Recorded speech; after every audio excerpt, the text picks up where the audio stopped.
If you have ever wanted to buy or sell shares in Interactive Brokers based on a percentage change of a stock, this is a video for you. We're talking about conditional orders, and you see these green babies in the hopper right there? Those are all conditional orders with different conditions to tell the Interactive Brokers platform when to buy, when to sell, based on the price action of the underlying stock. Here's how we can go about setting them up and how to use them for your trading. Let's look at this Tesla example right here. This is a buy order. If I dig into this, we'll show you how to recreate this. So what it's saying right now is that I have a buy order for Tesla at the market level. So a market order of 100 shares to buy.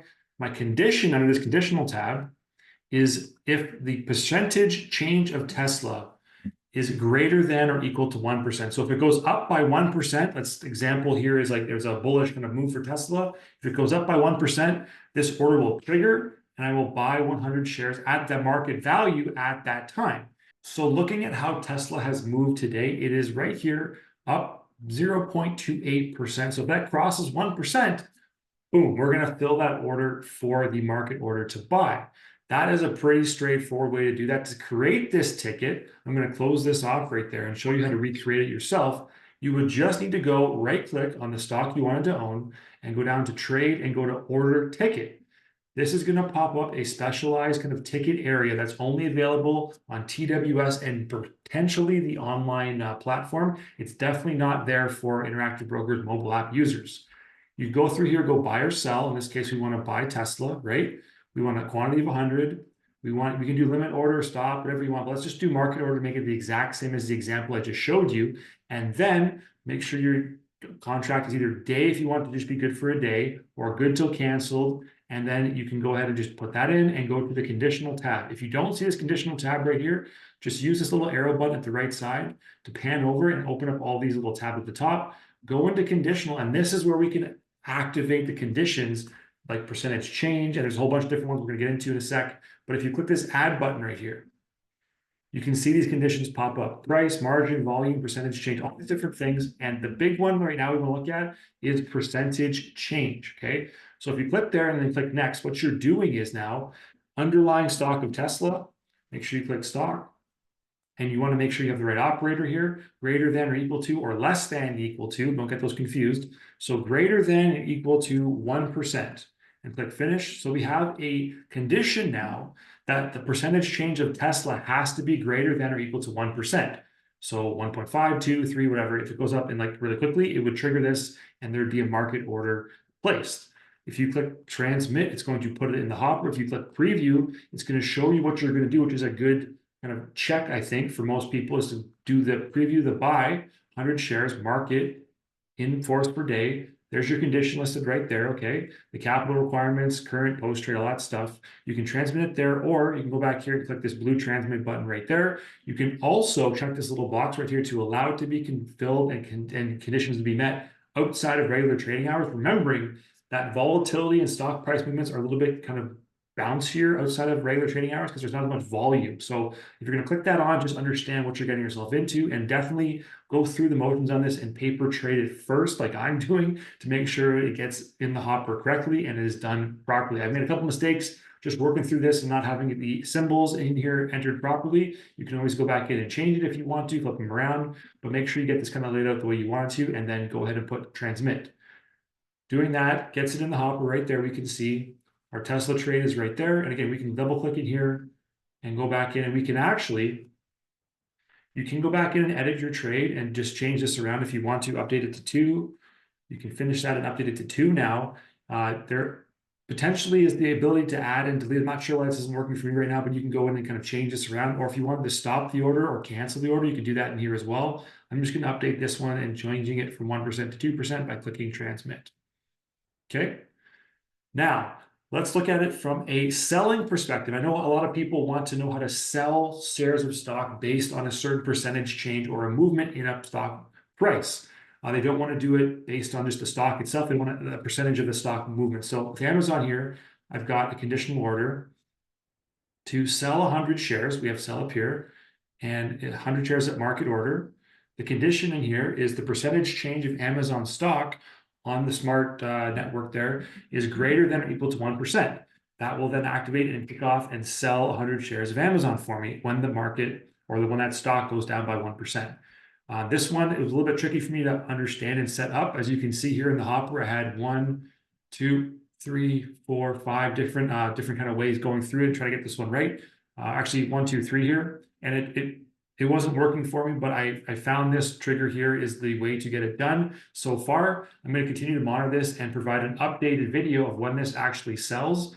But let's just cancel it right now and then go recreate it for you so you understand how to do this yourself. So we're going to cancel that. And we're going to look at our portfolio here because we actually own stock of Amazon shares right now. We've got 1,900 shares right there. So we want to go ahead and just right click, order ticket, or you can go down to trade, order ticket if it's not there right now. We want to sell 100 of our shares. We don't want to do limit order in this case. We want to do a market order just for this example to make it the same again. We want to go time and force. We'll go good till cancels. This can happen whenever, as long as it's good till canceled. And we can see that Amazon stock right now, average price 148.38. Okay. The condition here, again, we can add a condition of percentage change for Amazon. We want it to be greater than or equal to, let's say, 4%. So if it goes and it just goes on a ripper, we want to take profit. If it goes down by 4%, we want to take profit as well. And let's go in and just make that, that's Amazon there. So we'll make sure we put that, boom. Okay, and then we're going to go ahead and finish. And now we have our preview as well. Percentage change of Amazon stock on Smart is greater than or equal to 4%. Again, if you wanted to change that, you could do that and put it down to 1%, 2%. Let's put it at 1% right now and just put that in the hopper and transmit it. And now you can see that it's in there and it will trigger once Amazon's stock price goes down or up potentially by 1%. If anybody has experienced this and it is not showing up this way, or there's a different way to do it, please let me know in the comments for this video.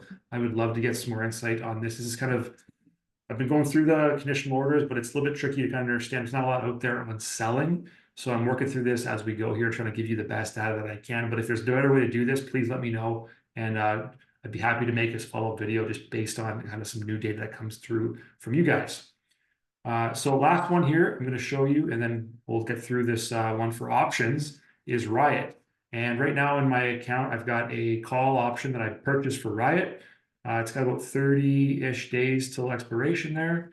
And what we want to do then is to close this trade off if the stock price of Riot is moving. So the stock price of Riot right now, if we just take a quick peek, 1650. Okay, so we want to say, let's say we want to close off this call option and then take our loss or take our risk off if it gets down to 16.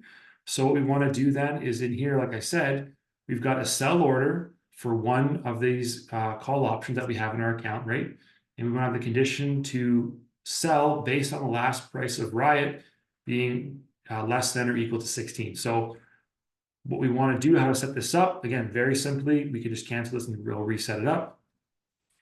We can go in here in our position, right click, order ticket, again, trade, order ticket. And we want to sell because we have one in our hopper already. If you click buy and then you go to your condition and you go to transmit, it's going to give you this error that says cannot have open orders on both sides of the same contract, which means you've already bought in one. You can't rebuy it with this condition for this exact trade in your account. So it's not going to let you do that. What you want to do is go in and go order ticket. You want to sell it. One, we're going to go market again. And this is all based on understanding where the options is going to go based on the stock price. So if you don't understand how options kind of work and flow in terms of when the stock price moves, how the delta or the theta affect the option contract value, make sure you understand that. And I've got some great videos on the channel here. You can subscribe for more and follow those kind of videos along. And so when we go in here to add this for Riot, we want to go price of the underlying stock, Riot. Okay, click that, enter, click the stock.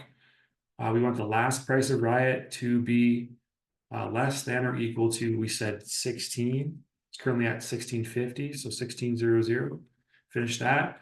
We can preview this again, right? So if we want to keep this on for a long time, we can change this time and force to day. And then if the stock price of Riot drops to 16, this is going to trigger a sell order for this call option. And we're just going to change that good till canceled and then put it in the hopper, and boom, we've got those 3 orders back in there. Really cool way to do this with conditional orders, but again, it is a little bit tricky to understand. So I definitely recommend, please paper trade this first and make sure that what you want to have happen happens. I can see again, I've got 3 examples there: sell, sell, sell. Where I was trying to set this up for Amazon, I made the mistake of not putting in the parameters correctly. It automatically sold off my stock. If it's at a profit, that's great. If it's at a loss, obviously not ideal. So do your due diligence and go into it with that in mind. On the converse side, like let's say Coinbase right here, right? You want to put a really nice little ticket in for Coinbase. You can do buy at the market, let's say, and we want to do this based on something else and not based on Coinbase. We want to do it the price of, let's say, if I don't know if we can do Bitcoin cryptocurrency. If Bitcoin cryptocurrency, the last price gets above 60,000, right? You could then go ahead and put an order on to buy 100 shares of Coinbase because you think that it's going to rip and it's going to be correlated. Or if you wanted to add that, you could add that, and the time has to be after the Bitcoin halving, which is on April 19th here. So I could just go for, let's say, the 20th. So after the 20th, that's a fine time. Let's go. So if it's after this, right? If it's after, so greater than or equal to, or if it's before, if you want to do before, you do before, but this would be greater than or equal to. You can put that condition on as well. So it would have to be Bitcoin's price is 60,000 or more, and the time or the date in effect would have to be April 20th, 2024 there, in order for this trade to get triggered. So both those things have to get triggered. You could change these to ors. Now, if it's and, it means if this is above 60,000 or the time is just past April 20th, these will get triggered. So you want to make sure that you understand the and or symbols in here. If I do or, it's one or the other. If I do and, it has to be both if they're both and. Okay, so this is opening me up to just this one being there, this one is and, or maybe it's something else that I put in here, but just understand that and or, there's different things and they adjust them accordingly. I can preview this again. I'd want this to be a good till canceled in this case because it is out in time for a long time, and it would all just matter on how Bitcoin's price moves and what the price moves after April 20th, after the Bitcoin halving. We put that in the hopper as well, and that would just be in there waiting to get filled until that happens, kind of just like a long-term kind of position and trade. So hopefully that sheds some light onto conditional orders inside Interactive Brokers. I know it's a lot to go through, a lot of moving parts. If anything was unclear, please leave a comment, ask a question, let me know. I will be glad to dive into this one, and I will continue to do so in depth to really understand and grasp the finer points of these type of orders inside the Interactive Brokers TWS platform. Thank you so much for spending the time with me watching this video, and I will catch you on the next one.